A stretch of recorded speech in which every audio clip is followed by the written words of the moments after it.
Hello, welcome back to our channel at Ace Electricals. If your hair dryer it's making a funny noise whenever you turn it on, when it's blowing, or it does not blow sufficient air like it used to, and it's making a funny noise, the problem is with the fan. The fan is broken.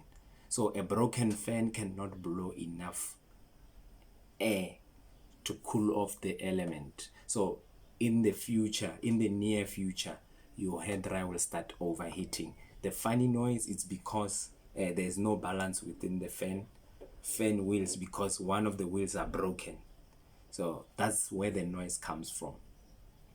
And then you won't receive sufficient heat or sufficient air that you used to.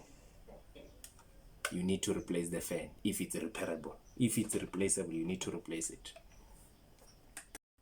Thank you so much for joining us in this episode. Remember, at Ace Electricals, we offer the following services. We sell brand new appliances, we buy and resell, we do repairs, and we educate people on how to use appliances efficiently and effectively.